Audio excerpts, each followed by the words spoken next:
All right, week 4, we are talking about accounting this week. There is a lot of information in this section, so take your time, go back through it as you need, and work on your homework maybe simultaneously as we're going through it. But just know there's a lot of information here, and you can continue to come back to this section as you are developing more pieces of your business and as you're getting further along.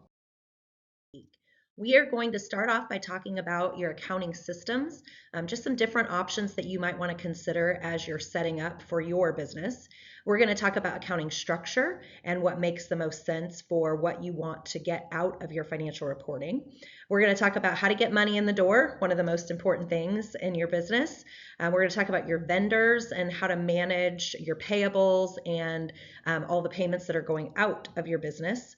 Then we're going to talk about job costing and tracking expenses. So it's really important in your business so that you can see not only how your business is doing as a whole, but how you're doing with each individual customer or project that you're working on. We're going to talk about various accounting checklists and how you want to keep track of the things that need to be done in your accounting.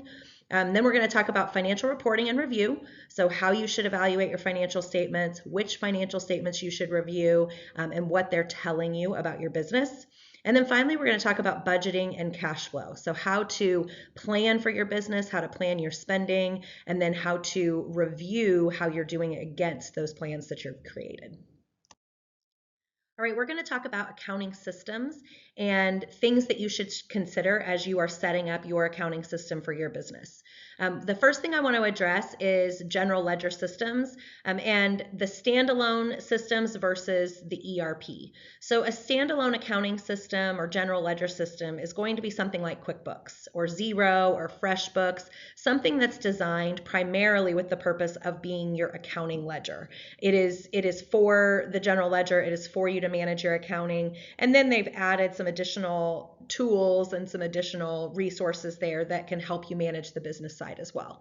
The ERP system is going to be more of a business operational system that happens to have the accounting tool built into it. So it's going to have your people management, it's going to have your CRM management, your sales management, maybe order processing and fulfillment.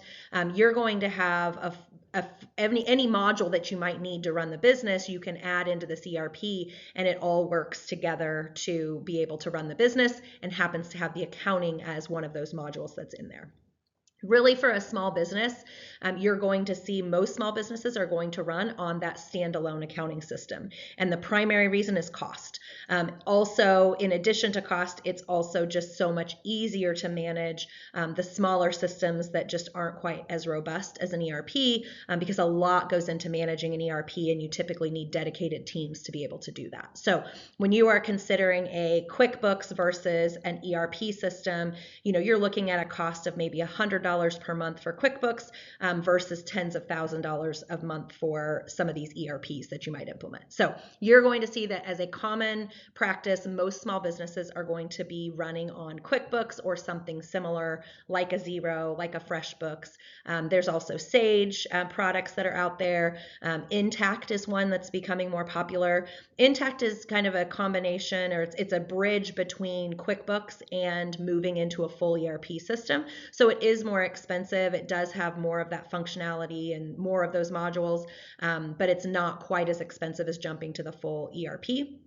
Again, something to consider as you are looking at the different options is who do you have to help manage the system that you're working in and making sure you have the right resources to be able to do that. Because if you move from a QuickBooks up to an Intact, for example, there's a lot more that goes into managing that, and it can become very cumbersome for a team that's not equipped to do that. So something that you want to consider as you are developing your, or as you're deciding on the accounting system to use is just make sure that you don't go bigger than you need. A lot of companies, especially we see a lot of companies that are growing and they think, oh my gosh, I've outgrown QuickBooks, and they want to move to something else. They go find what they want, they take the leap, and then it kind of turns into a disaster because they don't know how to implement it accurately. They didn't really need to move to something that robust yet for the size of their company. And then it ends up being very frustrating for them because they end up not getting any additional benefits out of it, but it's a lot more work. So something that I will tell everyone is that when you think you've outgrown QuickBooks, make sure that you really have. Make sure you consult with people that really understand QuickBooks and understand small business accounting, because what is likely the case and what we've seen in more than one case is that you haven't necessarily outgrown QuickBooks as a company. You've just outgrown your ability to use QuickBooks with your knowledge and how you know how it works. So if it is set up well for you, it can work for very large companies if you are using it correctly. And you can also use add-on systems with QuickBooks or with Xero or with some of these other smaller systems or less expensive systems. You can use add-on tools that will help you be more functional and will help streamline things for you, but you don't have to take that full leap into an ERP system yet. So an ERP system does make sense for companies when they get to a certain size or for certain types of operations. So I'm not saying that you won't go there or you won't get there eventually, but I just caution you to think through, do you really need to make a switch just because you feel that QuickBooks doesn't work for you anymore, and it's really not that it can work for you, you just don't necessarily know how to get there. So we are going to focus on QuickBooks primarily as we talk through functionality of systems and specific examples of how to set things up, but know that there are lots of other systems out there that you can use. So a couple of other things that I will mention for specific systems is looking at things like Bill.com or another accounts payable workflow. There are systems called Dext, and another one is called Stamply, and there's one called Plate that is specifically for restaurants, and there's one called Pluto, and there's all kinds of AP systems out there that you might look into using. Again, make sure as you use any sort of additional add-on system that you are getting it implemented and set up correctly. We see more issues with accounting systems from really bad integrations to other tools than anything else. So just make sure that as you are looking to implement systems, I highly recommend that you hire the right people, hire a consultant, hire your accountant to do it for you. Make sure you get things set up correctly from the get-go, because the longer you operate in a system that's not set up accurately, the more painful it's going to be for you down the road when you try to fix it. All right, we're going to move on to accounting structure. And when we're talking about accounting structure, what we're referring to is essentially the way that you set up your accounting, your tracking, your chart of accounts, your accounting system, essentially how you're setting up your accounting so that you can review your financial performance and how your business is doing. And it's really important that you get your accounting set up in a way that you're going to track revenue and expenses and all the activities that are happening in your business in a way that when you pull reporting, that you can evaluate true performance and you can make decisions and make changes as needed. So the first thing we're going to talk about is your chart of accounts. Your chart of accounts is the list of all of the accounts on your balance sheet and your profit and loss statement that you are using where you're going to track certain transactions. So when you think of a very simplified chart of accounts, if I'm thinking about my profit and loss statement, I'm going to have revenue, I'm going to have cost of goods sold, and then I'm going to have various expenses that are going to be included, like office rent and utilities and payroll and taxes and everything that I need to spend to run the business. But when you're setting up the chart of accounts, you want to make sure that you break it down enough that you can see what you want to see. So instead of just having revenue, for example, as a line item so that you can track all your money coming in, you want to track not just revenue, but you want to separate it out by different types of revenue. So if you are running a business and you are in, let's say, an HVAC business, and you've got commercial accounts and you've got residential accounts, you might want to track your revenue by commercial versus residential revenue so that you can see, hey, where are we bringing in the most of our money? Where are we seeing most of our profit? We want to track it that way. You may want to track your revenue by different regions or locations. So if you've got offices in multiple states, then you might want to have a different line item for the revenue created by each individual state. So as you're developing your chart of accounts, you want to make sure that you're separating out various categories into into the right amount of categories that make sense for what you want to look at. But I want to caution you not to overcomplicate it. So when you are setting up your chart of accounts and you get to your expenses and you think, okay, well, we have, office supplies. Office supplies is a good account to set up to track the various, supplies that you buy for your office, right? Paper, pens, your toiletries for the bathrooms, your kitchen supplies, all of that goes into an office supplies account. But if you were to say, well, I want to track, Amazon, and I want to track Walmart, and I want to track Hy-Vee, and I want to track all of these different vendors separately, the chart of accounts is not the place to do that.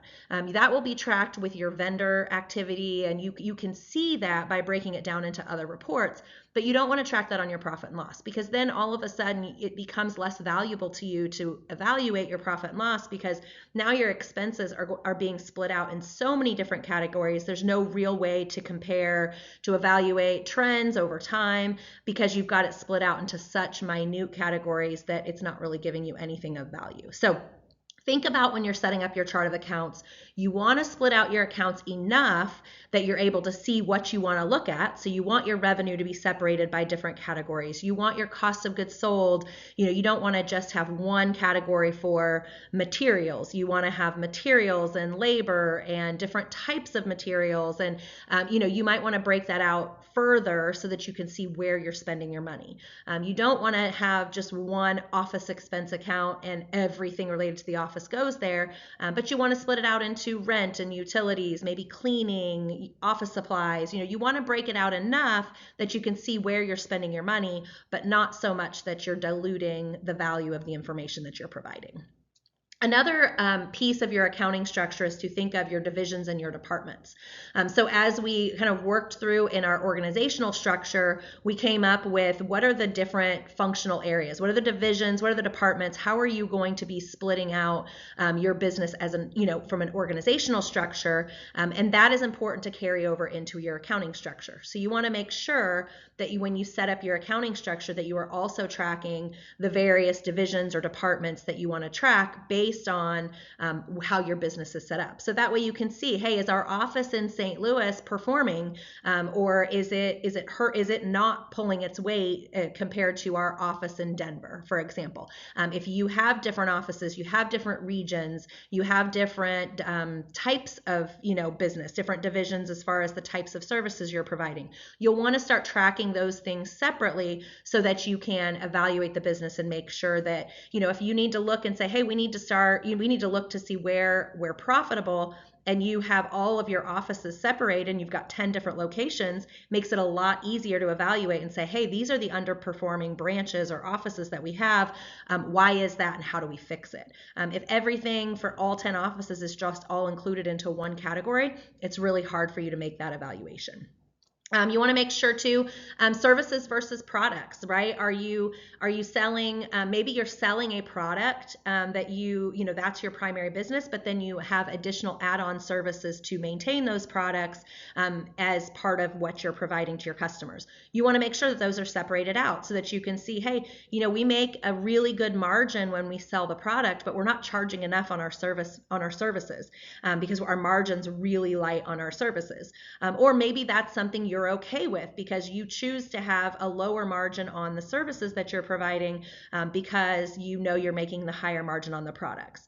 Or typically it might be the opposite way. You're willing to take a lesser margin on the product because that's a one-time sale, but then when you are providing the services to maintain those products, you're going to try to achieve a higher margin. So you want to separate out that revenue and expenses for those different types of sales that you're doing so that you can see where those margins are and you're not diluting one or the other because it's all combined together.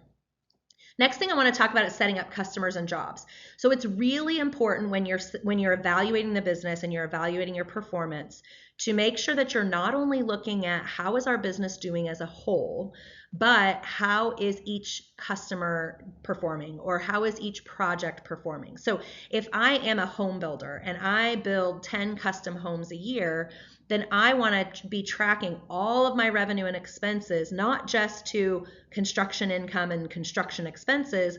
I want to track all my income for job one and all my expenses for job one all to that job. And then I want to track job 2 and job 3 and job 4, because I need to be able to look at each individual job and see, hey, are we performing on that particular job? Did we miss the mark when we bid that job?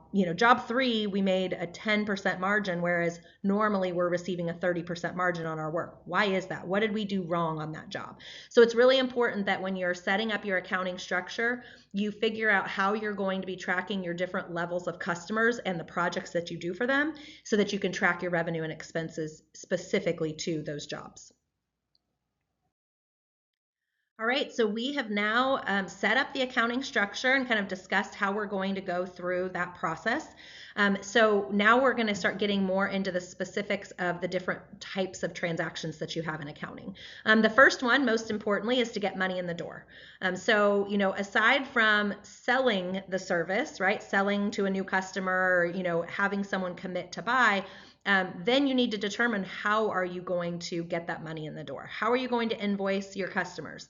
Are you going to require a deposit? So if you're in a business where it's a big project and it's maybe a high dollar item, or it's over a long period of time, or maybe it's you have to have a lot of upfront materials to get started with the job, you might want to consider invoicing some of your money up front. So if I sign a $100,000 project for a client and I know that it's going to cost, $25,000 up front just to get the materials that I need to complete that project, I might want to charge a deposit of $25,000, because that way I know that at a very minimum, if I order these materials and then they flake out 6 months later and don't want to finish the project, I know that I've covered myself with that $25,000 deposit.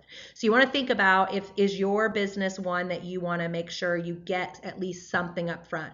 And maybe it's not even to cover the cost of materials, but maybe it's just you're allocating resources to finish that project or to start that project, and you want to make sure that you get some sort of a deposit, or you just want to make sure that they're committed. Especially if it's work that you're going to be doing over a longer period of time, you want to make sure that you get some sort of skin in the game so that they're paying you deposit up front for you to do that work for them.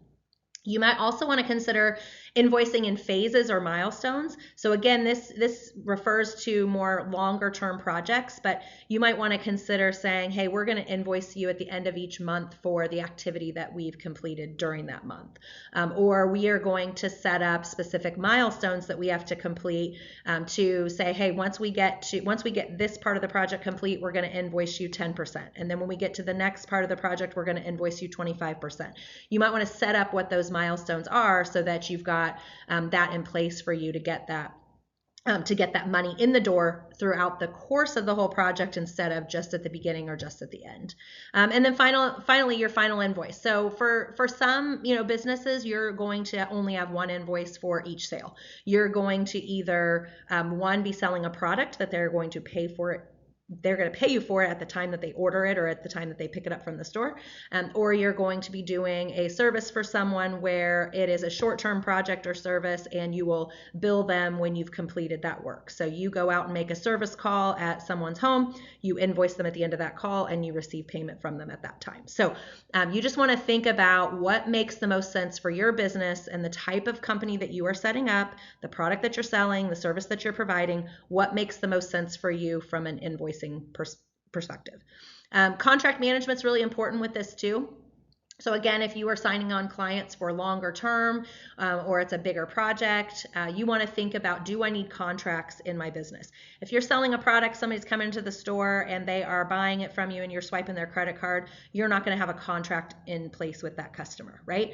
But if you are setting up services with a customer where you're providing a monthly service that's going to be recurring for a year or more, or till the end of time, you're going to want to have a contract in place that states how you're going to be providing that service, how you're going to be paid for that service, what your requirements are, what does it take for you to fulfill your side of the contract, what do they need to do to fulfill their side of the contract. You want to make sure you have terms that you've agreed to as a customer and as a provider, so that you are both on the same page with what that looks like. As you do that, you want to think through the process of how you're going to be managing those contracts. If you determine that you need to have a contract with each customer, then determining the process for getting those contracts signed and how that triggers the invoicing, that's going to be something that you're going to want to develop as part of your accounting processes that you're putting in place. What happens, what doesn't happen until a contract is signed. We don't do anything for a client or for a customer until a contract is signed. Well, then once that contract is signed, then what happens? Who gets notified that the contract was signed so that they can send out the first invoice or so that they can start providing the service? What does that process look like as you are getting contracts signed and then managing the flow of how that works throughout the next step in your cycle? Talking about your sales team notification to billing, so that goes into that contract management. Once a sale has been made, what happens? So again, if a contract is a part of that, then the sales team is going to get the contract signed, and then they're going to provide a copy of that contract to the billing team, right? If there is an order that's placed on a website, for example, then that order notification needs to be sent to the order fulfillment, but then also needs to be sent to the accounting side to make sure that the bill gets sent out for making sure you're invoicing your customer for that. So making sure you set up that notification to the billing team for how that's going to work. And then once you've billed a customer, so again, if you're in a business where you swipe a credit card and you get paid the day they pick up the product, then accounts receivable is not a problem for you. But if you are in a business and you are going to be invoicing your customers, then you need to make sure you set up a process for accounts receivable management. Accounts receivable is exactly that. It is accounts that you are waiting to receive payment on.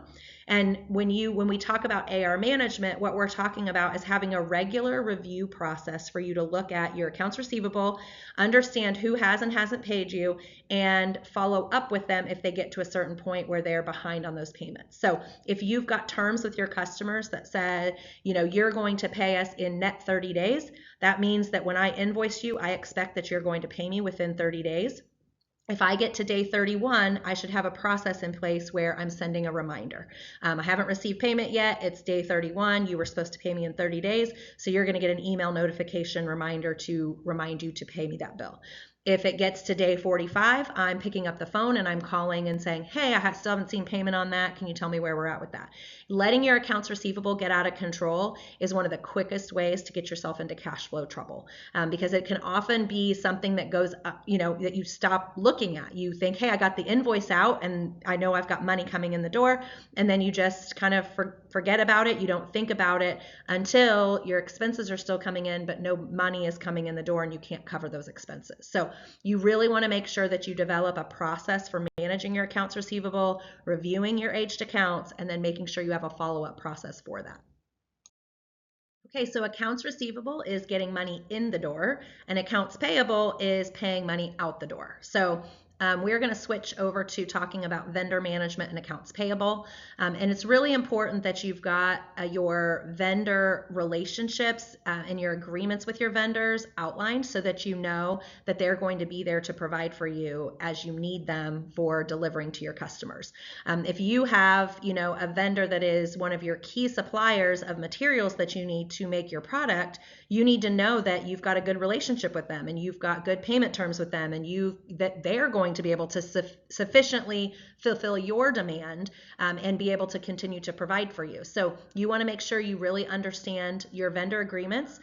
Who are you buying from? What have you agreed to buy from them? What are the terms that you have set with them as far as payment terms and how you are going to interact with them?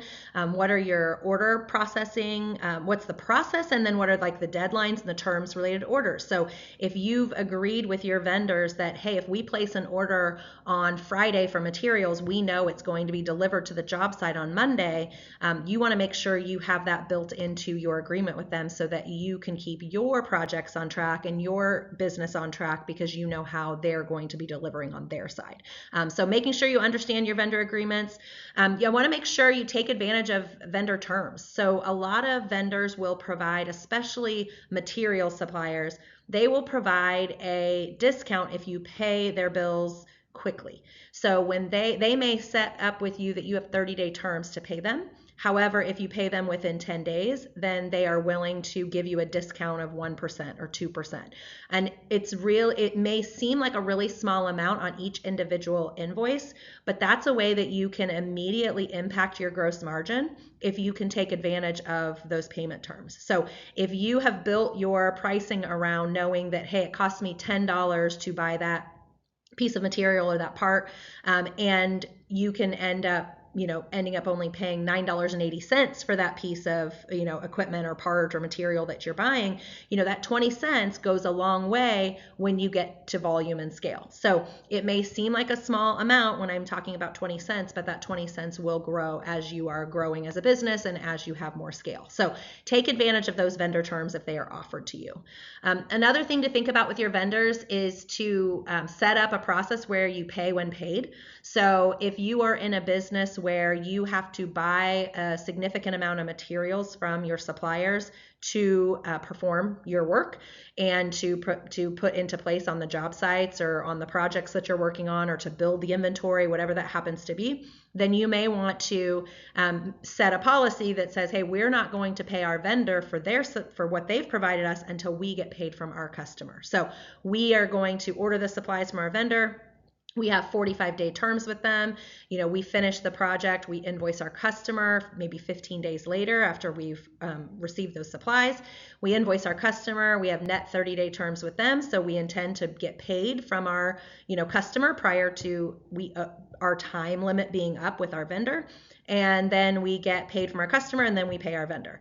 If we don't get paid from our customer in those 30 days that they are supposed to, then we have a policy internally that says we are not going to pay our vendor until we get that payment from the customer. So that starts our clock to start tracking down our customer, trying to get them to pay, and then we communicate with our supplier that says, hey, as soon as they pay us, we're going to pay you. So this is something you want to work out with your vendor. You want them to know that this is how you're working, because you don't want to get on bad terms with your vendors because you're doing that, but you want them to understand that, hey, we're in this together, and we are working towards getting you paid by working towards getting us paid. So that's what it looks like to do pay when paid. And that's really, it doesn't work for everyone, and it's not necessarily the right decision for everyone, because it may put you in a bad spot with your vendors and your suppliers. But it is something to consider and to look at if you are really needing to manage cash flow. And so you can't, if you're growing really significantly, really quickly, then you need to do things that are managing cash flow. And so you don't want to be paying out all your vendors on a timely basis, and then you're not getting paid from your customers, and then all of a sudden you don't have enough cash to meet your obligations. So another item to point out with vendor management is tracking 1099s, tracking W-9s for 1099s. So your vendors, you need to, any new vendor that you bring on, whether it's for buying supplies, buying materials, or services that they are going to provide you, you should be requesting a W-9 from them. This is a requirement because there is the IRS has a policy put in place that says if a customer or a vendor of yours essentially has any sort of backup requirements or payments due to the IRS, they are supposed to report that to you as a customer of theirs, so that if the IRS has put any sort of payment requirement on them, that instead of paying the customer or your vendor, instead of paying the vendor your full amount that you owe them, you may have to pay a portion of that to the IRS. It's uncommon that this happens, and it's very rare that you're actually going to have to do that, but it is something that you need to be aware of, that you should be requesting a W-9 from every vendor, regardless of whether or not you think you're going to need to give them a 1099. Now, you need your W-9 so that you can also track your filing of your 1099s. You should be providing a 1099 to each vendor at the end of the year. If you've paid them as of right now, it's $600 is the limit. If you've paid them more than $600 for different types of services or different types of payments, which there are various requirements that go into this, then you need to provide them with a 1099 that says that you paid them for that. And it's kind of the IRS's way of providing a W-2 of sorts to suppliers and vendors that are coming from their customers. So you need to make sure you get a W-9 on file for every vendor, and that you're tracking and then submitting those 1099s based on the filing requirements at the end of every year for them. So I mentioned the importance of tracking your revenue and your expenses by specific customer or job or project.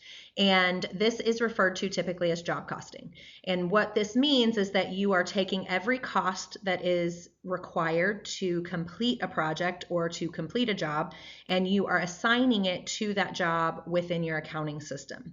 This allows you to then run a job profitability report that allows you to see the profitability that you have specifically to that job. And as you do this, what you want to make sure is that you are tracking every single expense that flows in and out of your business. You want to make sure is getting tracked to a particular job. You want to make sure you collect receipts for every expense that you have, and each receipt should have a job, or if it's not related to a specific project being done for a customer, then it should have general information that is listed on that receipt for how to assign that cost in your accounting system. You should make sure that you are setting up job numbers or job names. So it's really good to set up kind of a standard naming system, a standard numbering system, so that every time you have a new job that is set up, you've got a way to easily assign a job number to that. So you might set up a job code that has the first two digits are letters. So you've got the first two letters, and the letters are maybe first and last initial for if you're, let's say you're a residential home builder. So it's a first and last initial, and then, a space, and then the year. Or you might have the first two digits are the last, the year. So you might have that the first two digits are the year 2024. So we're going to have 24 dash, and then the last name of the project you would put in there. So you want to make sure you set up some sort of standard naming for your jobs. That way it's easy for you to track and to search for the types of, for the jobs, and for that any receipts or expenses or anything related to that job is going to have that job number that's going to be there.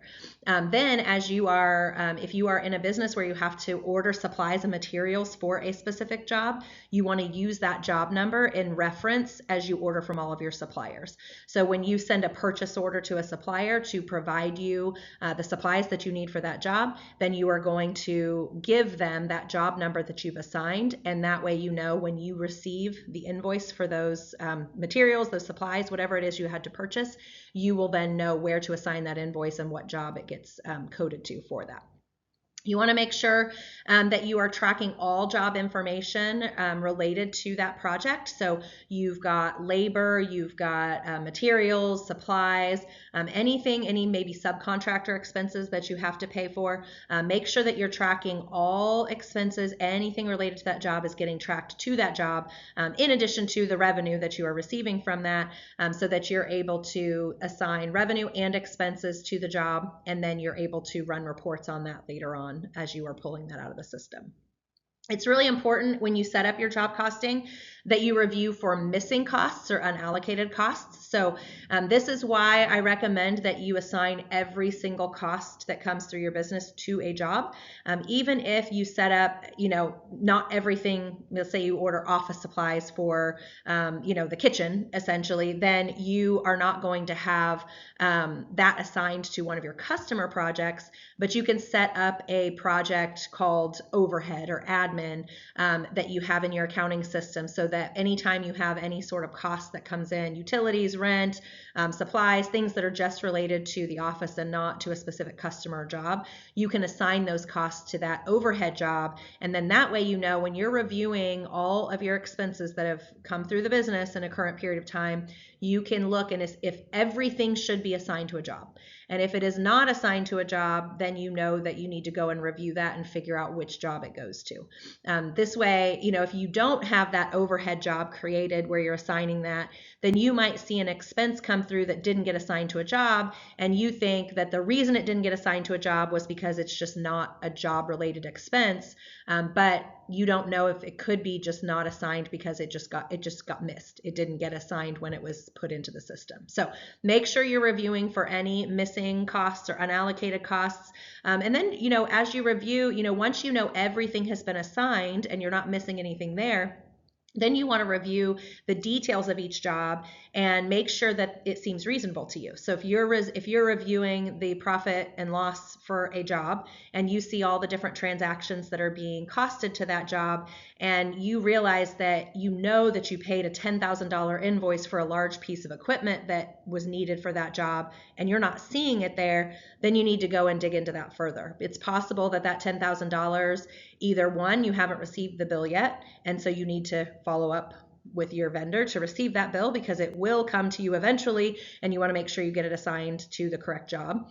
Or maybe it got assigned to the wrong place. So maybe that $10,000 bill did get put in the system, but it got assigned to job 1, 2, 3, 4 instead of job 4, 5, 6, 7. So you need to go and look and see and make sure, if you see that something looks off, something doesn't look like it's been assigned to all the costs that it's supposed to, then you need to go and look and dig further to see if you can find that. Job costing is super important for your business if you are in the business of, working on longer term projects, or projects where a lot of different costs go into providing the services, or building the piece of equipment, or whatever you are selling to them. If there's a lot that goes into that, job costing is very important. If you are selling a material, if you're selling an item, like an inventory item, and every single person that comes into the store is buying the same piece of equipment or the same supplies or whatever it is you're selling, job costing isn't nearly as important. You don't need to know that you made the same margin for selling to Joe as you did for selling to Jane, right? So you don't need, job costing is not as important if you're in a business where you are selling inventory, or you're, a restaurant, for example. You don't need to know how much you made on each individual customer and the profitability that you made on that for each individual customer. It is still important to look at your margins in those cases and make sure that you're selling your inventory for enough, or that you're selling the items for enough when you are at the restaurant, but you don't necessarily need to know specifically each individual customer and how that performance was. But when you're looking at a job like a large project, or something that has a lot of supplies and materials that goes into it, or if you're providing a service and you've got a lot of labor hours that go into it, that's where you want to make sure all of the costs that are related to providing that service, or selling that product, or finishing that project are getting assigned to that project, so that you can compare how much revenue you generated on that project versus what the expense was for you to produce it. So now we've talked about some of the basics in accounting, and some of the basics of setting up your accounting structure, making sure that you are getting your job costing, how do you invoice, how do you pay your bills. So we've kind of talked about some of the basics of running your accounting operations. And so now I wanted to get into more of the rhythm and how you keep track of all the things that need to be done in the business as it relates to your accounting. I highly recommend that you set up checklists for yourself, so that you know what needs to be getting done on a daily basis, a weekly basis, a monthly basis. You likely want to have an annual checklist as well for setting up, what needs to happen every year. It's really important to stay on top of things this way. What we see as one of the biggest issues with accounting in business is it's not necessarily that people can't do it, it's that they get behind on it. And when you get behind on it, it starts to create so many additional issues. If you get behind on your invoicing, invoices aren't going out to customers. That means customers aren't paying you. That means you're not bringing money in the door. And all of a sudden, a month goes by and you're behind on your invoicing, and now you don't have money to make payroll because you haven't been receiving any revenue in. Same thing goes with, you're not getting your accounting caught up in your QuickBooks, and you're not, getting all your transactions in, and you're not running financial statements every month. And then all of a sudden you need to file your taxes in order to, get financing for, this new loan that you need for a piece of equipment, and you're 6 months behind on getting your accounting done. And now it's going to take you months to get caught up, and then get your financial statements done, and then get to your tax accountant to get your CPA, to get them to file your taxes. Now all of a sudden, something that should have been very simple to go to the bank and get that equipment loan to buy that piece of equipment. Now you can't buy that piece of equipment because you didn't get it done in time, and it got sold, and you missed missed out on the sale, or you missed out on the deal that they were providing to you. So it's, the biggest issues we see in accounting is not the fact that people can't manage their QuickBooks or keep their QuickBooks up to date. It's just that they don't. It's that they get behind, other things take precedence, other things are more important, and then they get behind. So keeping a daily, weekly, monthly checklist and using that checklist as you are working through really can help you stay on track and make sure things are getting done that need to get done, and that they're getting done on that rhythm so that you stay up on top of things. So a couple of things I would recommend that you have in these various checklists that you're going to put together. One is a daily checklist. Make sure you're invoicing your customers every day. Bringing money in the door is the most important thing to keep your cash flow in check. So you want to make sure you do not get behind on your invoicing. Make sure you get your deposits invoiced, if you have phase invoicing to be done, any sort of completed jobs, make sure you're getting your invoices done on a daily basis. Enter your credit card receipts and code to jobs. I highly recommend this be done on a daily basis as well. This is typically something that people let pile up, and they do it at the end of the month, or they do it when they have time. And what happens is it becomes a mountainous task when you do that, and then it gets further and further behind because it seems like such a big task to complete.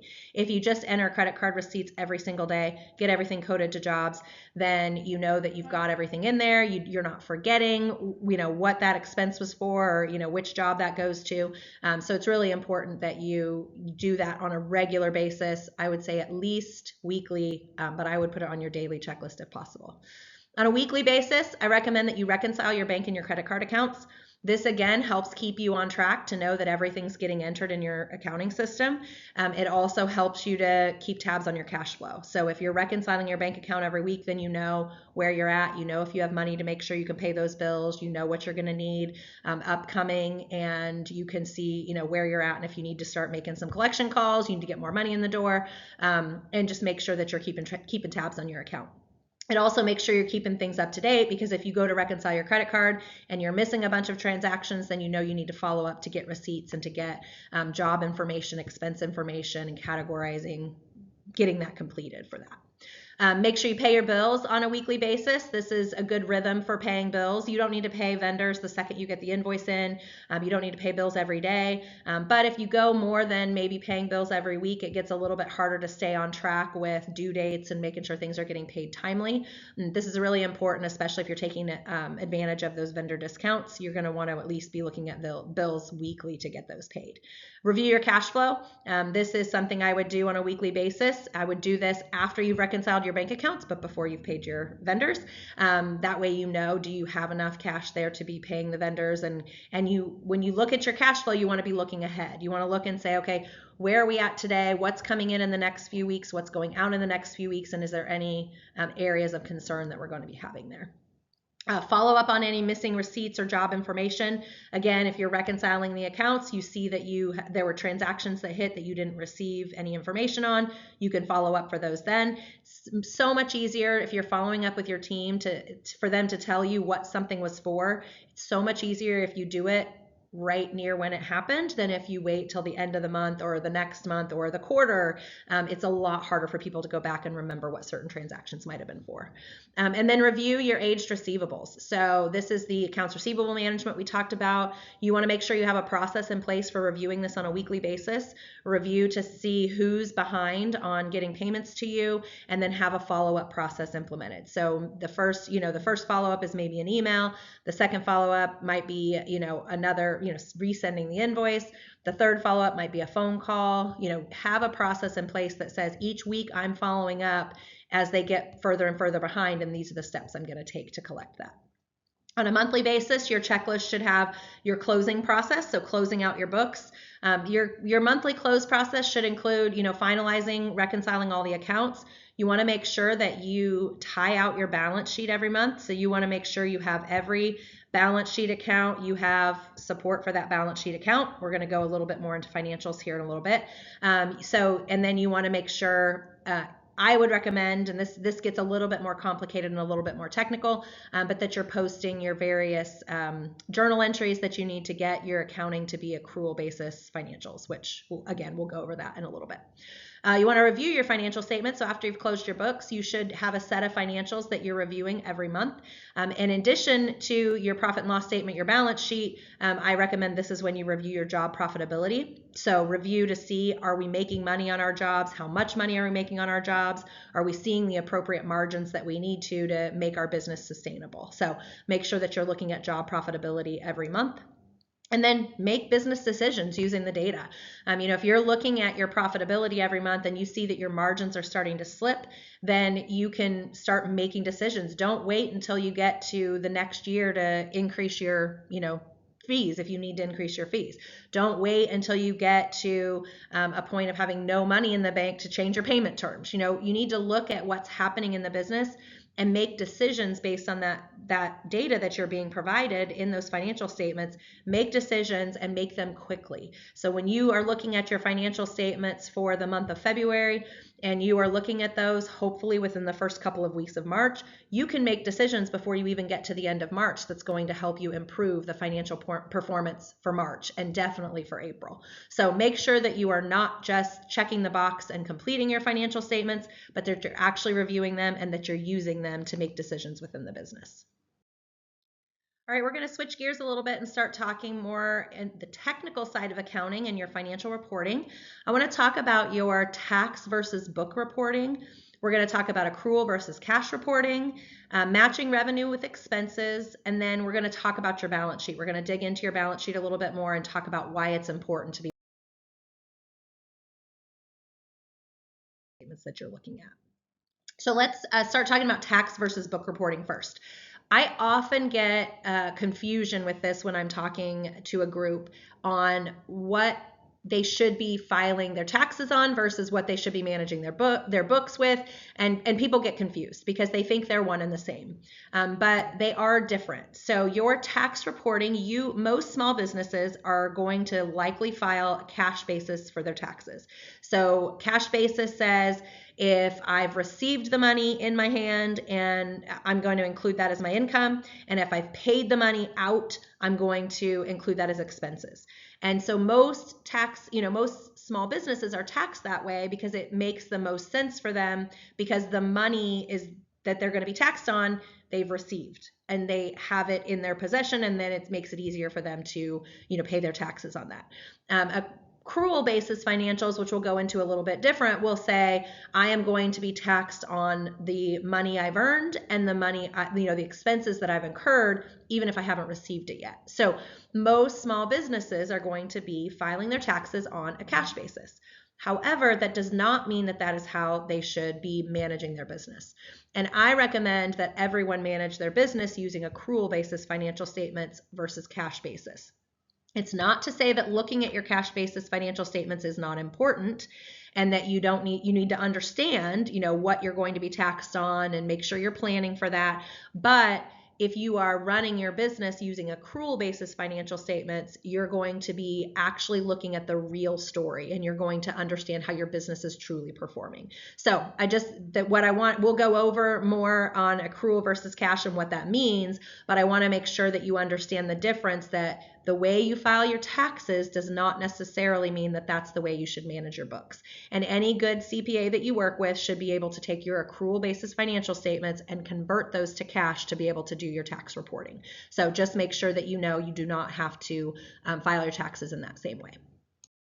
So let's talk about accrual versus cash reporting. So when we are talking about accrual financial statements, we are talking about financial statements that are reporting the actual money that you've earned for work you have performed, services you've delivered, or products that you've sold, and the expenses that you've incurred. So those expenses that have, work that has happened, even if you haven't paid the money out.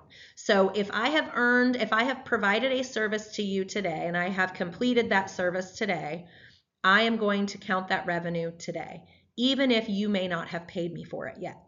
The same for expenses. If I have an employee who works for me today, but I'm not going to pay them their paycheck until next week, I am going to count that expense as an expense today, not an expense next week.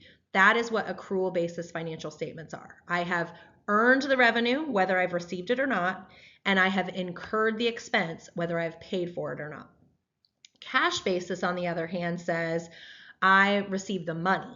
So I am going to count revenue when I have cash in hand, and I'm going to count the expense when I have actually paid the cash out. So if I have performed a service today and I've sent you the invoice, but you don't pay me until next week, cash basis financial statements are going to say I'm not going to count that revenue until next week when I receive it. Same goes for that employee expense. If my employee works today, but I'm not going to pay them their paycheck until next week, in cash basis financial statements, it would say I'm not actually counting that as an expense until next week when I pay them that money. Again, cash basis is important because cash is king, and you need to know that you have the money to pay those expenses, and you're going to report your taxes on cash basis, so you need to know what you've brought in and what you've paid out. It is important to evaluate, but it is not the way that you should look at your business to understand how the business is performing. The business performance is going to be better reflected in accrual basis financial statements. So I want to show you an example here so that you can see the difference here. If I'm looking at a cash versus accrual basis financial statement here, you're going to see that I've got two different types of revenue that I am receiving. So I've got service line 1 and service line 2. And in this example, on my cash basis financial statements, I have $18,000 of revenue, and on my accrual basis, I have $12,500. So on my cash basis, it says I've collected a deposit on a project to be completed in 3 months. So I got the money today. So on my cash basis, it says I got the money and I'm going to count that as revenue. But I'm not actually doing the work yet, so I haven't earned it. So on my accrual basis financial statements, I'm not counting all of that revenue. I'm only going to count the revenue that I've actually earned in that period. On the second line item for service line 2, it says a big project closed in the prior year, but it was collected in the current month. So cash basis, I got a big project, so we'll assume that that's the $55,000 difference. I got a big project that I completed maybe last year, but I just got the money in this current month, and so I have that extra $55,000 of revenue. However, the work I actually completed in this period was only $50,000. So the work that we got to bill out for this month was $50,000. So I love that I got $105,000 in the bank in cash, but my business only earned revenue of $50,000 for that line item this month. Okay, if we look at cost of goods sold, you'll see that on cash basis, we had a 3 payroll month. So I call those gotcha months when you have that month of that extra payroll. And so in cash basis, we had 3 payrolls. So we had more cost going out the door because it was actually paid. The accrual basis is only going to include payroll that was actually earned. So the days that were worked times the labor rates and all of that. And then materials, it says that, we paid for materials in a prior year that were used in current production. So this is an example of, our cash basis says we have less expense because we didn't pay as many bills this month, but we actually used the materials. And so those should be accounted as an expense for this month. So when I get to my gross profit line item, if I'm looking at cash versus accrual, my cash basis gross profit says I made $80,500 gross profit. My accrual says I only made $23,500, okay, for my gross profit. And then you go to expenses, and there's other examples of, hey, we earned more, or we incurred expenses that we didn't pay out, or vice versa, we paid out more than we actually had in that month. So if I look at, labor was another example. Labor is going to be higher on the cash basis because there was 3 payrolls that month. But you'll see that, if we look at insurance, for example, I paid out $10,000 in insurance because my policy renewed, but a lot of insurance policies, they make you pay the whole year up front, but you really only have $800 of expense on a monthly basis for that $10,000 policy. So you'll see that that's there. And various other examples, behind on rent. So we know that we have $3,000 of rent that we should have paid, but we didn't pay it because we didn't have it. And so on a cash basis financial statement, that's not going to show up as an expense, but we know that we still owe that money. So it's there from an accrual standpoint.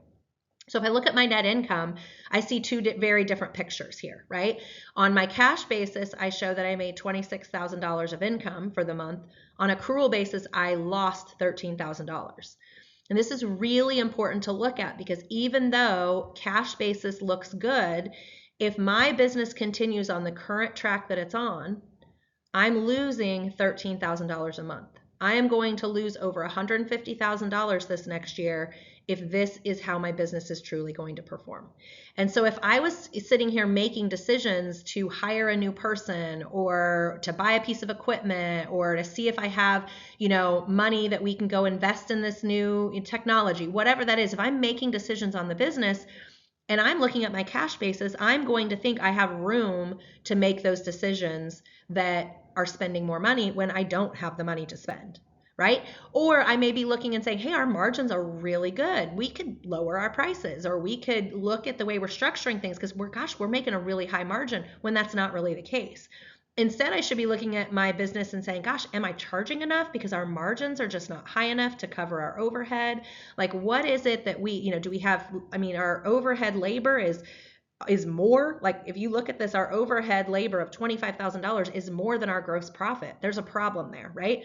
I need to be looking at my accrual basis financial statements to make decisions on the business, because that's what truly happened in that period of time.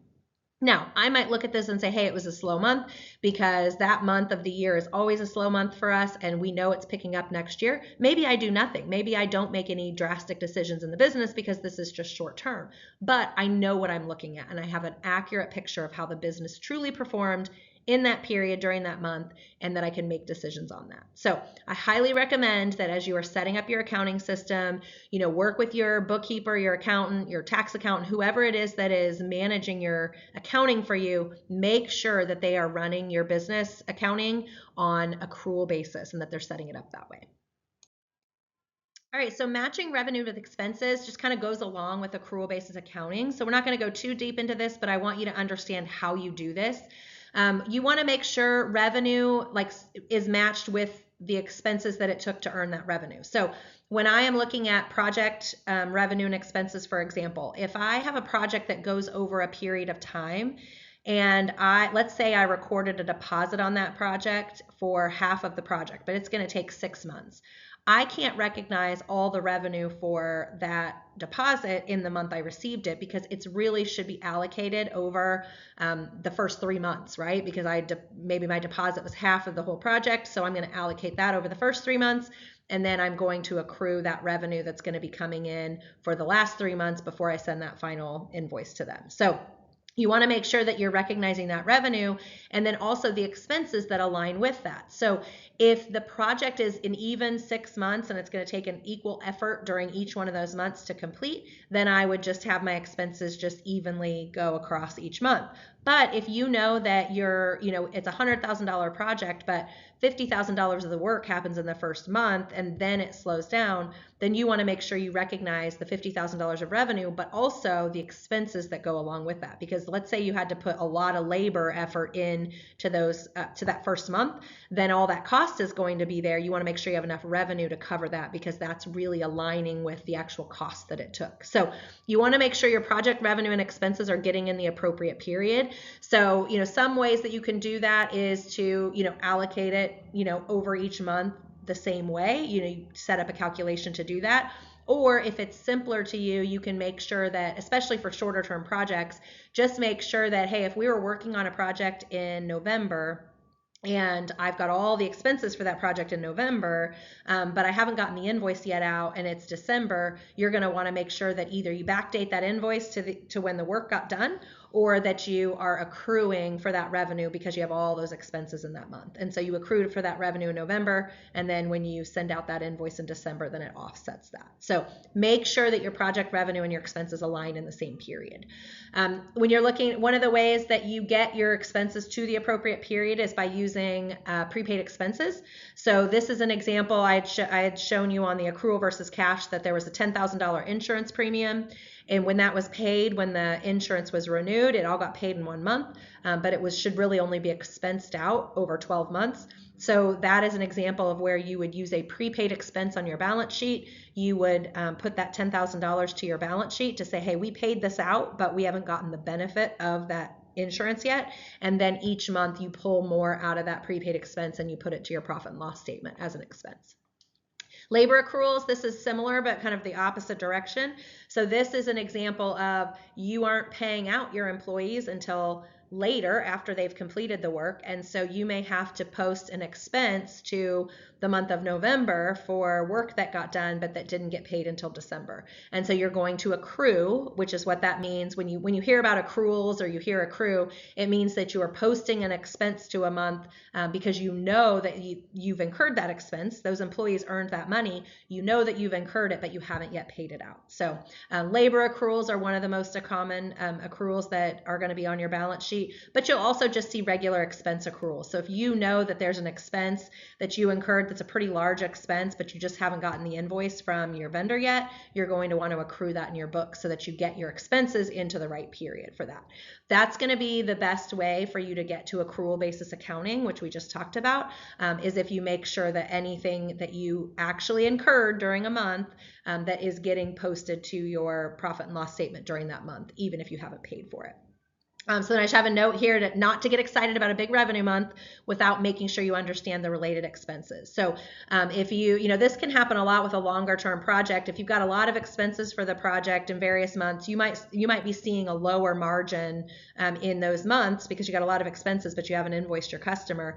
And then you go to invoice your customer and you think, wow, we had a really good month that month, but it's just because all those expenses were in a prior month. What you really need to do is look at that 3-month period as a whole and not look at each individual month if you're not doing these accruals and posting that revenue to the appropriate period. So it can get somewhat complicated to have truly reflective GAAP accrual financial statements. And so if you don't have the resources in place to be able to have really, really accurate accrual basis financials, then you just want to make sure you know what you're looking at. So just make sure you know that, hey, we got to bill out that $100,000 project this month, but this month looks really good because of that, but we have a lot of those costs in the prior months. So we need to look at the last 6 months together as a whole to really get a true picture. So just make sure you know what you're looking at and that you're matching up your revenue and expenses as best you can with each period that you have for that. All right, so then we're going to talk about understanding your balance sheet. So this is an area where a lot of people neglect. So, most people are very excited to look at their profit and loss statement. They want to see how much money they're making. They want to see if they're profitable. Are we charging enough? Are our costs aligned? They look at that regularly. They might look at that even more than once a month. They might look at it weekly. They're looking at their profit and loss all the time. But the balance sheet just kind of gets forgotten by most people. They don't look at it as a tool that they use to manage their business because they don't think that it matters as much for them. However, the balance sheet is really important.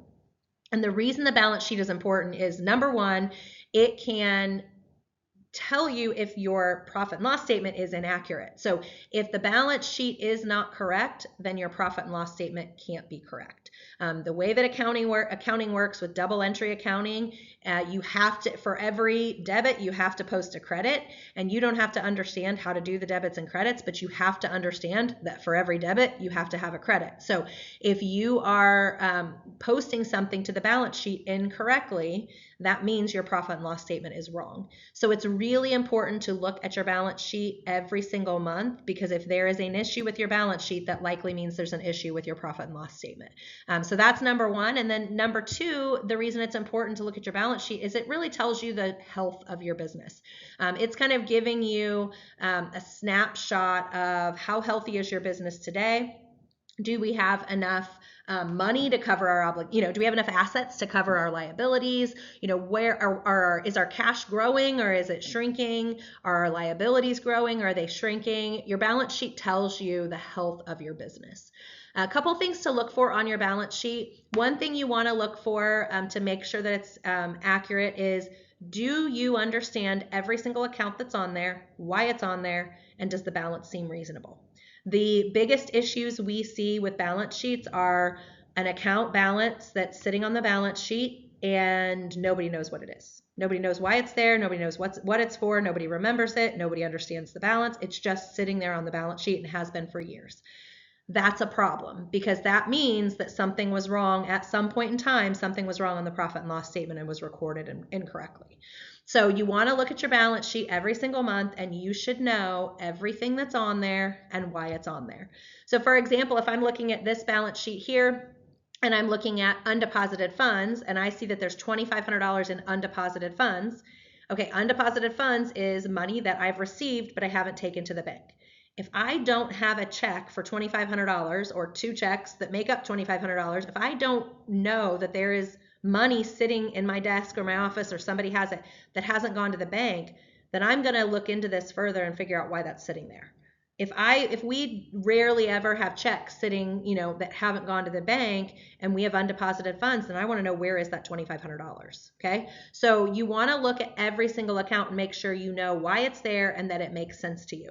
If I'm looking at my balance sheet and there's $500,000 building on the books and I know that we sold that building 3 years ago, that's a problem, right? Because that means that while we sold the building and we got the money and it got recorded somewhere, it didn't get recorded appropriately because it also should have pulled the building off the books.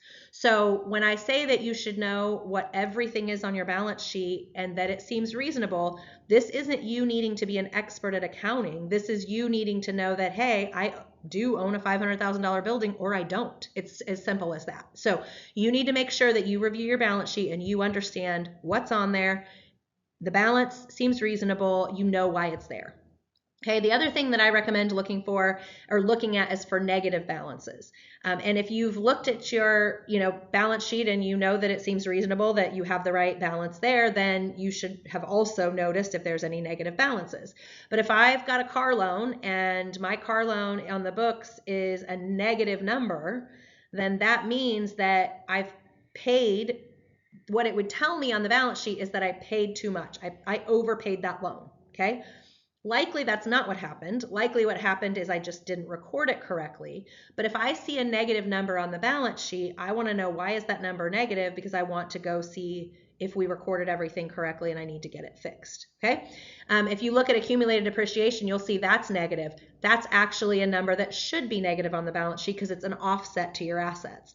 But you don't have to know the technical side of accounting. You would just need to look at that and say, hey, what is this? Why is it negative? Oh, that's accumulated depreciation. That makes sense.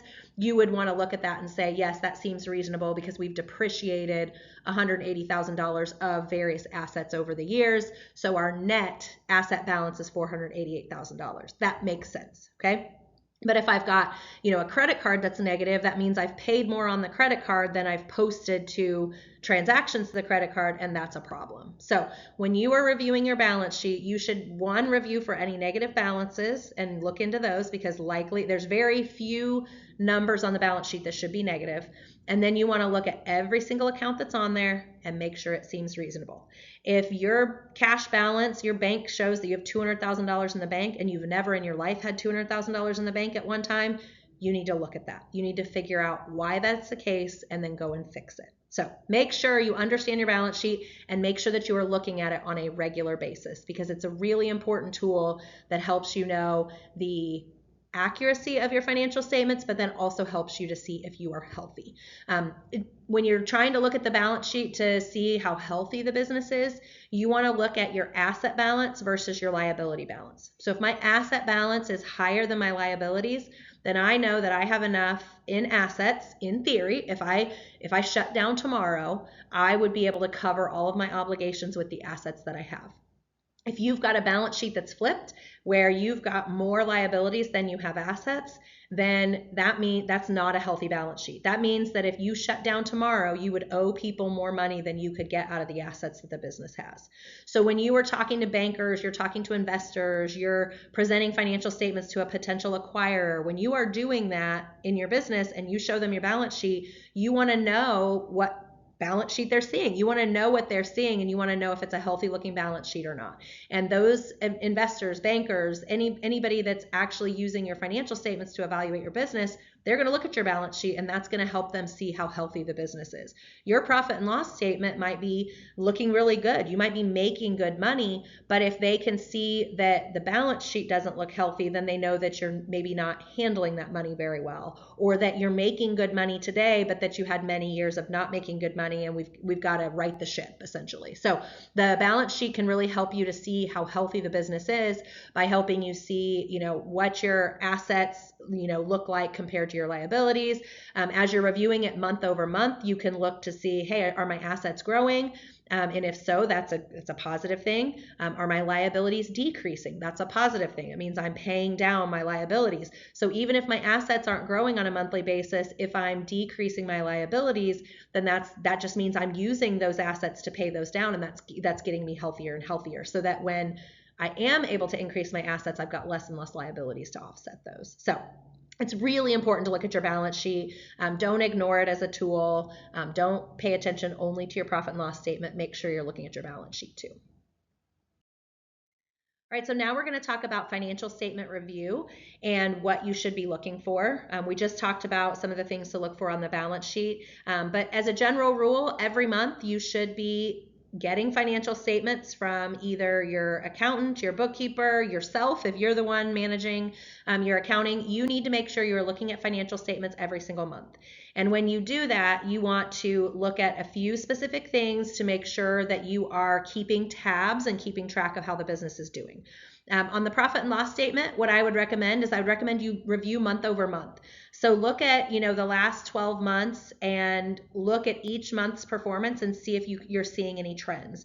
Are you a seasonal business? And if so, you're going to see that there's spikes in certain months and there's downturns in certain months, and make sure that seems reasonable to you. Are you seeing the downturn in the same months that you're used to seeing it? Or did it start earlier this year? And if so, what's that going to mean for the rest of the season? Or did your spike start earlier this year? And what does that mean for the rest of the season? You need to make sure you're reviewing month over month.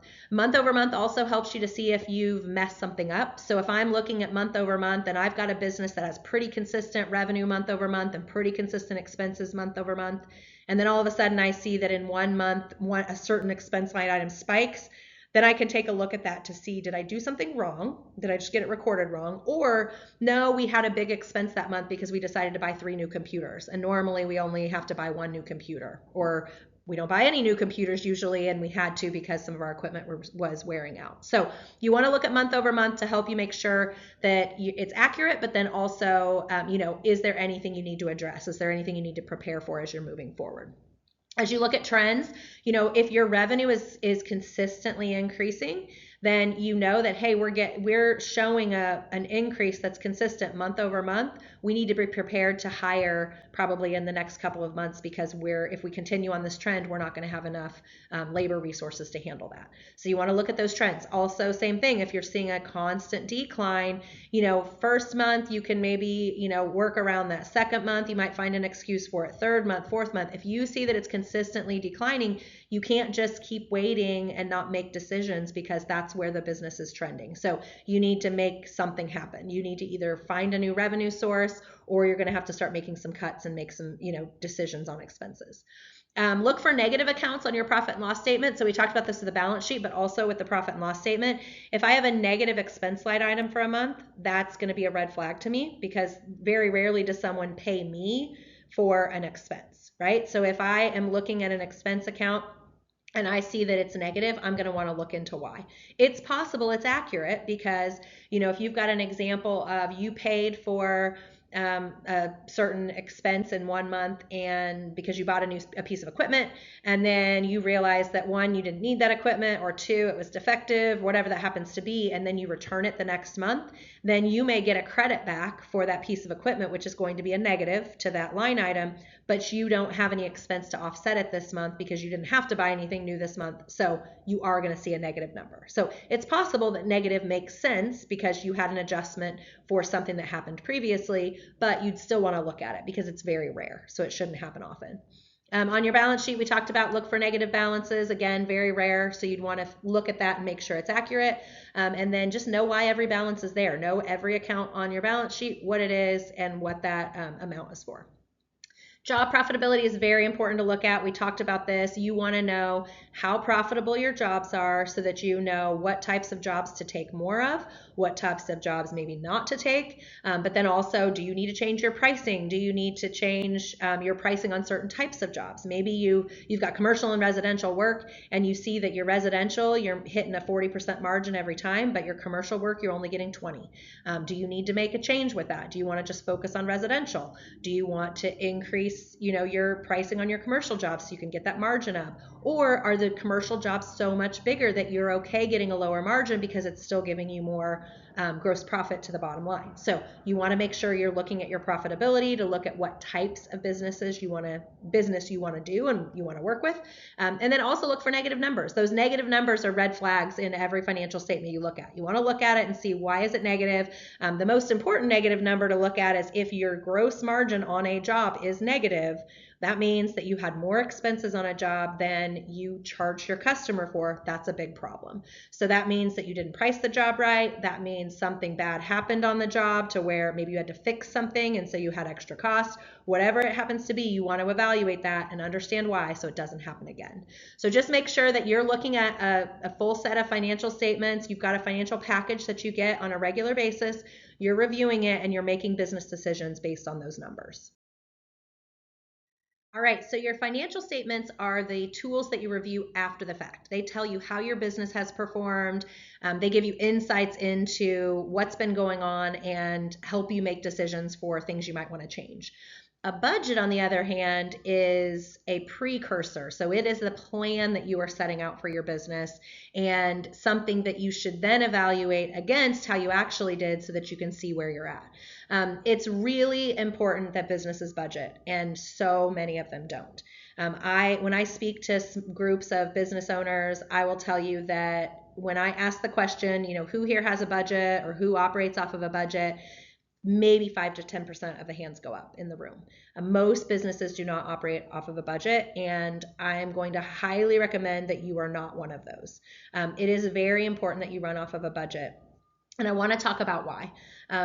One reason that it's important that you budget is it helps you to plan for what you're going to, it's basically your business plan for the year, right? So if I am budgeting for a 30% increase in revenue, then I need to set out a plan for, one, how am I going to get that additional revenue? So that's going to determine my marketing spend and also my marketing plan.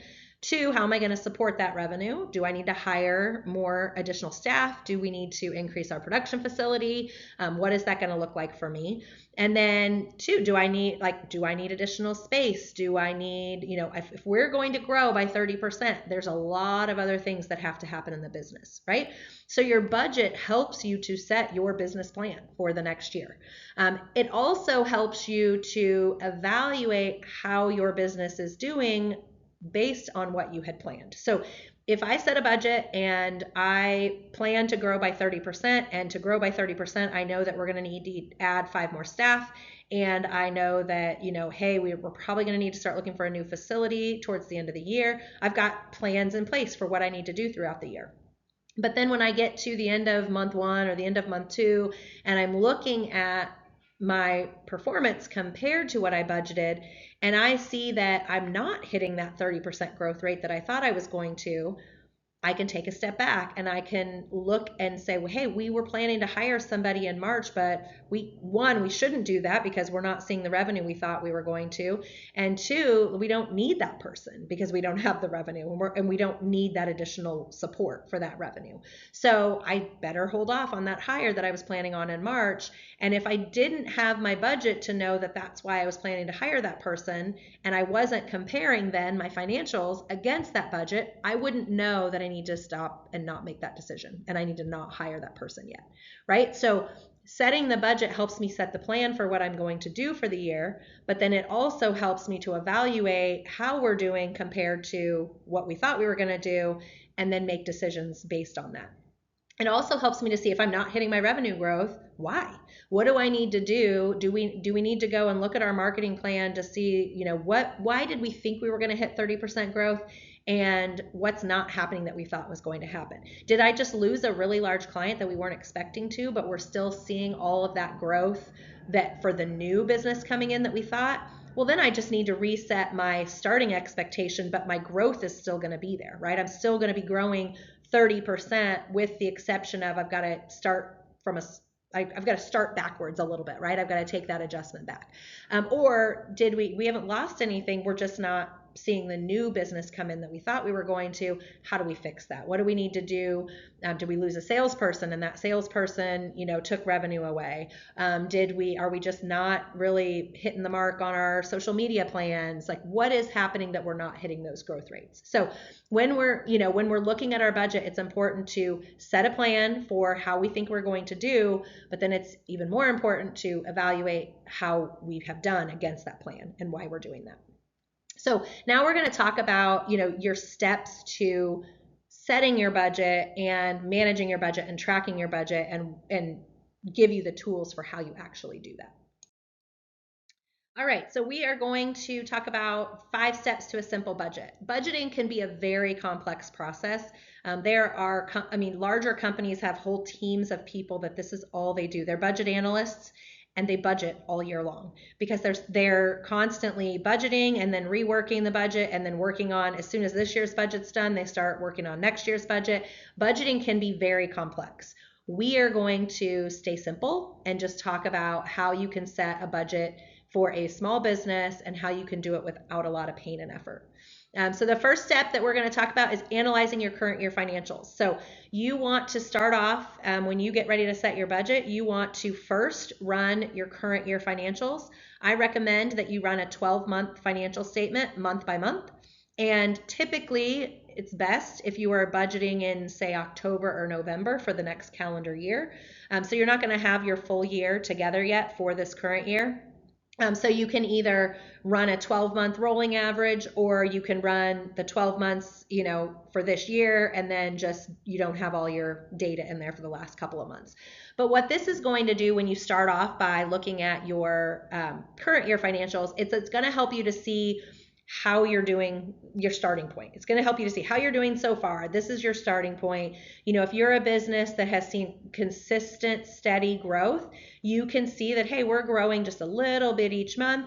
And so I know that we're not going to start our budget for next year at the same rate as January was for this year because we've seen growth every month. And so we need to start our revenue at a higher level because of where we ended up the year, where we're going to end up the year.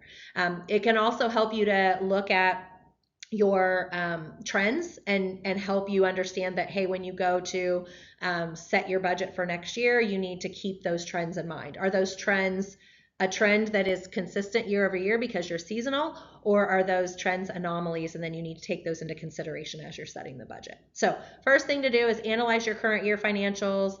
I also recommend when you're doing this, look at the detail of what you're spending your money on and determine if there's anything that you can adjust or change, or that you should adjust or change. So this is a good time to look at the details. I like to do a pretty detailed budget so that instead of just budgeting for office supplies, for example, I'm going to budget for my, snacks and drinks that we provide to our team as one line item. I'm going to budget for our ink, computer supplies and ink as a separate line item. I'm going to break that out a little further so that I can see like really where things are being spent. Also, like if you're looking at software subscriptions, if I go to budget out and I just say, oh, we spent $500 a month, we'll just probably spend that next year, then I'm not really looking at the detail of what we're spending that on. When I go look at the detail of what we're spending that on, I might find a software subscription that we haven't used in 2 years and I can just get rid of it. So I highly recommend that this is a good time for you to look in detail at your financials and really set those budgets using those detailed numbers so that you can make changes or cancel accounts or get rid of things that you don't need.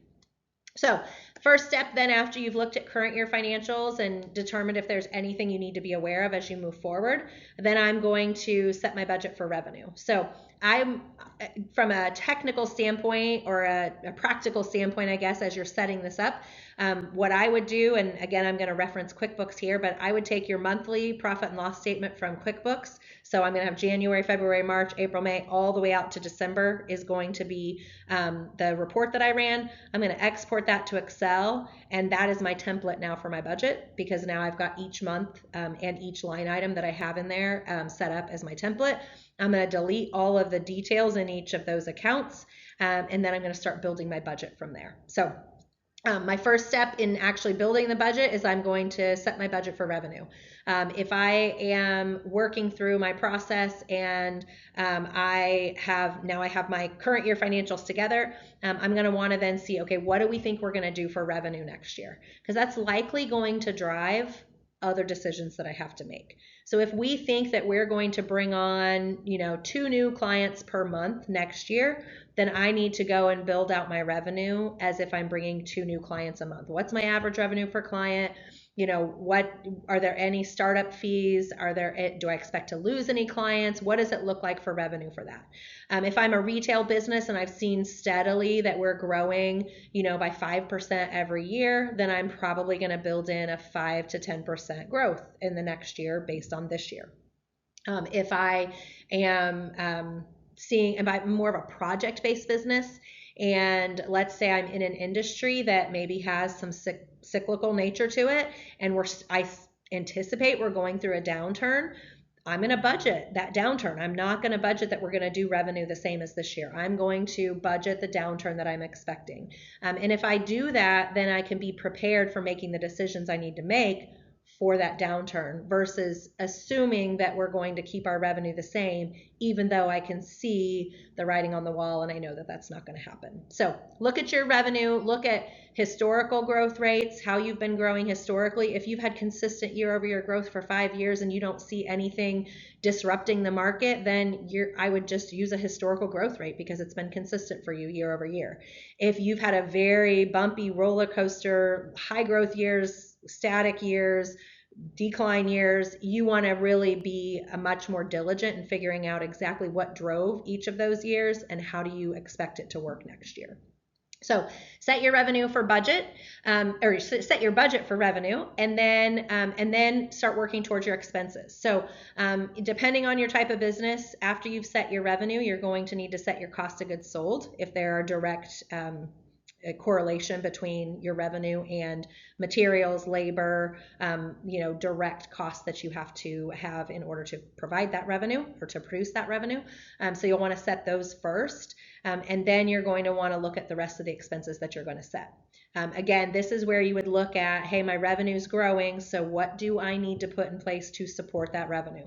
Don't build in a 25% growth rate on revenue and then assume your expenses are all going to be the same, because that's not realistic, right? So you're going to need to make sure you build in. Now, it doesn't mean you have to build in a 25% increase in expenses. It just means that you need to look at what expenses are going to stay pretty consistent even with a significant revenue growth versus what expenses are going to need to adjust and need to grow with your revenue.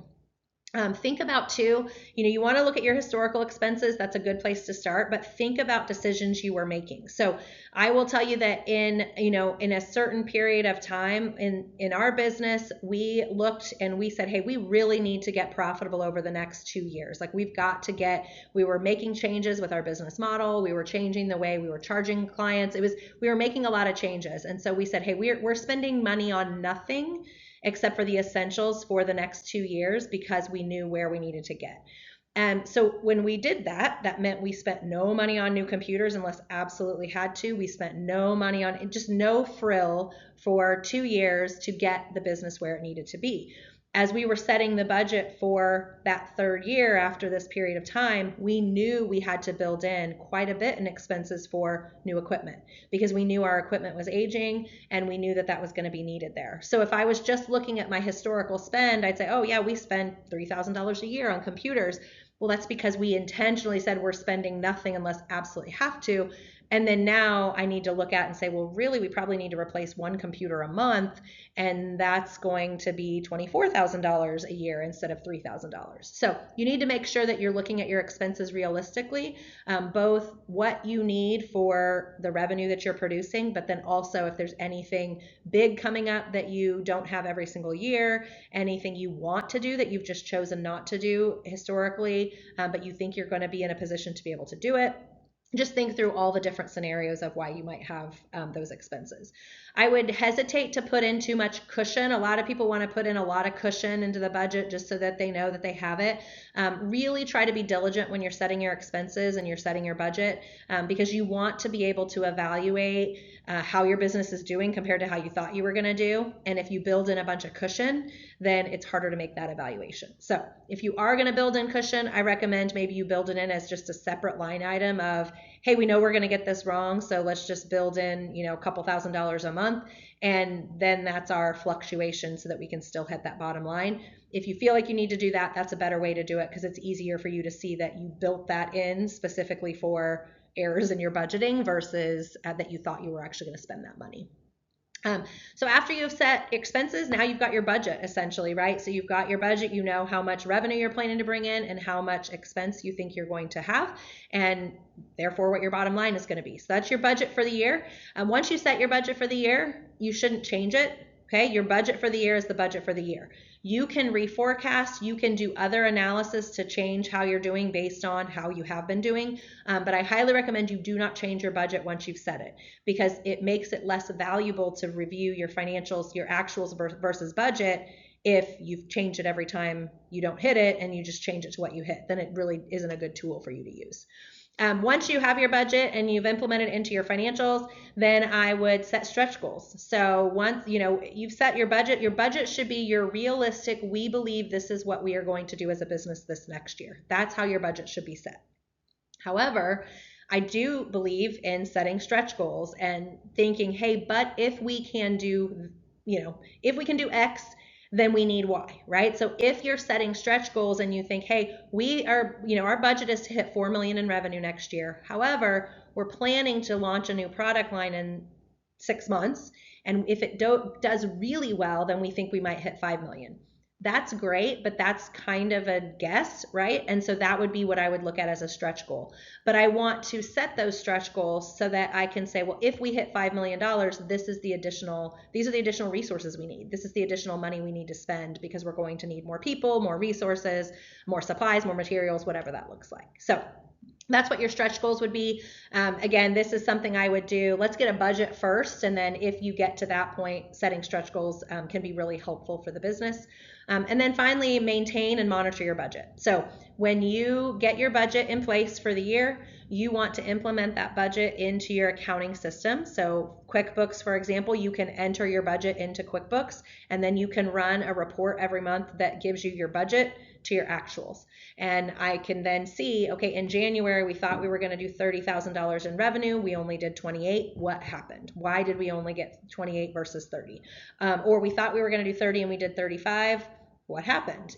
Do we need to increase? Do we need to speed up our spending, right? If I'm consistently hitting over my revenue numbers that I budgeted, then I can't just look at my hiring plan where it said my next person to hire is in June. If I've already hit my June revenue in February, I'm probably going to need to speed that up. So it's important every month that you're looking at, how did we do this month and how did it compare to our budget? And do we need to make some additional adjustments to our business plan based on our budget and our actuals? All right, cash flow. Cash flow is probably the biggest contributing factor to a business failing. And the reason cash flow is so important is because cash is king. And it's cliche, but it's true. And if you are running a business and you do not have good cash flow, it does not matter how much revenue you make. It does not matter how profitable you are. If your cash flow is not there, you will go under, even if you had what looks like a successful business on paper, because there's no cash there to support it. So I want to talk about cash flow and how profitability affects cash flow, but how it's not the same as cash flow, and talk about some contributing factors to how to improve your cash flow and how you can keep on top of your cash flow. So, profitability is the profit of your business after your revenue, subtracting all of your expenses. That's your profit in your business. Okay. It does not necessarily mean that that's the cash that you have in your business. So we get the question a lot is, okay, I show on my P&L for the year that I made $250,000. There is not $250,000 in the bank. What happened? Like, where is that money? Well, there's a lot of places that money could be, and you need to understand that profitability does not necessarily equal cash flow. Now, if you are not profitable, then there's no way that you can have positive cash flow, right? So profitability is very important because you need to be profitable in order to have a chance at having positive cash flow. But profitability does not necessarily equate to the cash flow that you have. So here's some reasons why. Number one, you've got invoicing. So we talked about during the invoicing discussion, you need to get your invoices out timely. And this is one of the largest impacts to your cash flow that we see. Invoicing just doesn't get sent out. You get busy, you get behind. That's okay. The job's done. You're taking care of the customers, you're taking care of your employees, you're taking care of your vendors, but you just think, yeah, that's fine. The job got done. I'll get it invoiced eventually. What happens then is it gets pushed till next week, and then it gets pushed to the next week, and then it gets pushed to the next week, and then you have no money coming in. But you've had to pay your vendors, you've had to pay your team members, you've had expenses going out, but then you didn't get the invoice out, so then you can't get the money in. Then you go to call that customer and say, hey, could you please pay me as quick as you can on that invoice? And then you make a customer not happy because now they're saying, hey, you're on me about paying you, and you're acting as though I've caused this problem, but you were the one who didn't get me the invoice for a month, and give me a minute to get it paid. So timely invoicing is the most important thing that I can say that you need to stay on top of in your accounting. Make sure your invoices go out so that you can get your money coming in. Deposits are really important too. We talked about deposits on your invoicing process. If you are in a business where you are going to have to pay for materials before you are going to get to complete the job and invoice the full job, you're going to want to charge deposits. If you are worried that a customer might flake out and they might not end up completing the project, you're going to want to charge deposits. If you have a long-term project, so a project that takes a long period of time, you don't want to wait until the very end to charge that customer. So you might want to charge a deposit. You might want to consider pay when paid, so that you are waiting to pay your vendors until you've been paid by your customer. We talked about that during the vendor management process. This can help your cash flow because you aren't having to pay for the supplies before you've received money from your customer. You wait till your customer pays and then you pay your vendor for those supplies. Take advantage of vendor discounts if you can. This can affect your cash flow because it can help you make more margin on your jobs if you're taking advantage of the discounts. However, you've got to make sure you've got the cash to be able to do so. So if you are just paying your vendors early so that you always get those discounts, and then you realize that you overextended yourself and you paid out stuff that maybe you should have waited on because you haven't gotten paid by your customer, that's going to make your cash flow tighter. So you want to take advantage of vendor discounts if you can, but you also want to make sure that you're not overextending your cash that you have available, and that you shouldn't just reserve some of it so that you can actually cover your obligations. Time your payments. If you are looking at your cash flow, again, I recommend you look at your cash flow out. We look at cash flow out 12 weeks is how we like to look at it, but at least look out 3 to 4 weeks when you're looking at cash flow, and then determine, hey, we've got payroll in a couple weeks that looks like it's going to be really tight if we pay all our vendors. I'm going to hold on to a couple of them. Work with your vendors. Try to work with your vendors so that you're not always short paying the same person. But you might have to time payments. You might not be able to pay every vendor on time because you need to make sure you're reserving some cash. AR management. The second most important thing to cash flow is, first is getting invoices out. Second is making sure you're collecting. So you want to make sure you have a process in place where you are immediately following up with clients, customers that get behind on their invoices. Every week you look at your AR.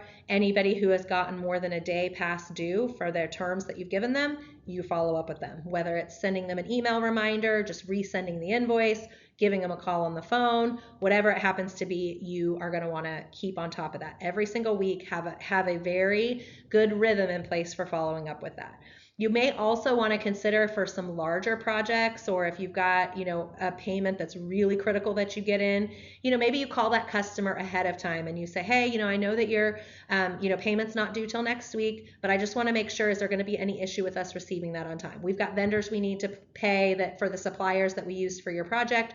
So we want to make sure that that money is going to be coming in on time. That's, small businesses tend to work with small businesses. And so, just understand that they probably understand what you're going through, and they are going to be hopefully honest with you and tell you that, yep, we're going to get it out to you on time. And hopefully they really are going to get it sent to you on time. So make sure you're managing your customers and the payments coming in, and you're following up if they owe you. And then put together a cash flow forecast. Again, we do a 12-week cash flow forecast. That's what I like to operate off of. It helps us to see where things are going to be. But at a minimum, I would go out 3 to 4 weeks so that you can see what's coming in, what's going out, and where you're going to be from a cash flow perspective. But every week you should be looking at that. You're going to pay your bills every week. You want to make sure you're looking at your cash flow every week. So the last thing you want to do is you get a big payment in from a customer for a large project, and it feels really good to just go pay off a bunch of vendors that have been outstanding, and then you realize you don't have enough money for payroll next week. So you want to make sure you're looking at your cash flow so that you see that, hey, yeah, I know we got this big payment in, and it would feel really good to pay everybody off, but we can't because we don't see any other big money coming in for 2 weeks, and we've got payroll in between there. So we can only pay 2 or 3 of the vendors. We can't pay all of them until we see this other money come in. So make sure you're looking at cash flow and you're paying attention to it before you just go and pay all your vendors and pay your bills. Cash flow is super important to the success of your business. Make sure that it's something that you've always got your eye on and that you're always paying attention to. Here's an example of a cash flow forecast that you can use. This is pretty basic from a cash flow tool. This is using Excel, but it just gives you an idea of what we're talking about when we say cash flow forecast. So at the top, you've got your cash coming in. So you've got what do you expect to bring in from your various customers each month. You've got your starting balances, what's in the bank today. And then down below, you've got all of the expenses that you're expecting to go out. So you can see when at the bottom, you can see when you're going to have maybe a week. I think it's week 4 that you can see that we are going to be negative in cash if we pay all the things we think we're supposed to pay and we get in what we think we're supposed to get in between now and then. So this is where I'm saying we want to look at that and we want to say, hey, we're going to have to hold one of our vendor payments because otherwise we're going to be negative. Or we're going to have to go and see how do we get more revenue in here because I'm only bringing in $3,000 a month, it looks like. That clearly doesn't sustain my expenses that I've got going on. So I need to look at and say, hey, am I missing some revenue here? What's happening? What do I need to do to fix this problem? But I can start looking at that today to fix the problem. I can't wait until week 4 when we're negative to fix the problem because we're already negative. And so if I wait until that point and we've done nothing to change it, we're not going to have money to make payroll that week. So this is why I say you want to look at a cash flow forecast. You want to look out as far as you can. The further out you get, the less accurate it is, but at least you have an idea of what things look like. But it's really important that you're looking at cash flow and you're keeping your eyes on it every single week before you make decisions on what to pay so that you know you can cover the obligations you have to make. All right, so we'll talk about Bootcamp LLC, our example company. We will be setting up QuickBooks Online for this company, and that will be our accounting system that we will use. We will plan to set up HubSpot to integrate with QuickBooks Online. So HubSpot's our CRM that we talked about during the technology section, but it'll integrate with QuickBooks Online, so it'll send notification when a new customer signs up, and then that will create the invoicing on the QuickBooks side. We are going to set up our structure so that we can do reporting by trainer. So each trainer that has their customers, their revenue, the people that are on their platform, they'll be able to run profitability by each trainer so that we can see the performance of each. We're going to also track revenue by program. So each trainer can have multiple programs that they're offering, and multiple trainers can offer the same programs. So we want to be able to see the revenue by program so that we can track the performance of each program, which ones are more popular, which are doing better, and the revenue we're generating from each. And we've decided we're not going to do any job costing, because once a program is designed, there's little cost that goes in to that program specifically to each customer. Instead, it's more of a development cost for the program, and then each time a customer signs on, then we will have just a recurring revenue stream that's coming from that. So for now, we are not going to have any job costing. We're setting up for that. And then we will build all of our reporting around our reporting by trainer, revenue by program, and track things that way instead. So this is how we're going to be moving forward with our example company, and also for sure setting a budget and setting up cash flow. All right, homework time. It's a big one for this week. There's a lot of homework for accounting. So take your time. It's more important to set things up right than it is to do it fast. So take your time and make sure you understand what you're doing and that you're setting up the structure the best way for your business. You can complete your accounting worksheet first. That'll kind of help you design how you're going to do the next steps. Set up your accounting software and your structure. If you are an existing business and you already have accounting set up, then think about how you would restructure everything, and you might want to take this time to clean things up. Create your accounting checklists. So use the templates and create a daily checklist, weekly checklist, monthly checklist. You probably also might want an annual checklist so you can remember those things that only get done once a year. Set your budget. No matter where you are in the year, I would recommend setting a budget. So if you are halfway through the year, I would set a budget for the 6 months that are left. If you're really close to the end of the year, then it might make sense to just wait and set the full 12-month budget. But I would highly recommend setting a budget even if you've already started the year, if you're part of the way through. And then finally, create your cash flow forecast. The cash flow forecast is going to look a little bit different for everyone because everybody brings different revenue streams in and they have different sources of revenue. So set yours up for your business and what makes the most sense for you. But make sure you're setting up that template that you can update easily every week and forecast yourself out at least 3 to 4 weeks. I would recommend 10 to 12 and get in a rhythm of reforecasting and doing that every week so that you can manage your cash flow and see where you're at. All right, next week is people. One of the most critical pieces to your business is your people. And we are going to talk about hiring, finding the right people, and also all of the compliance that goes along with having team members. So get ready for next week and focusing on your people.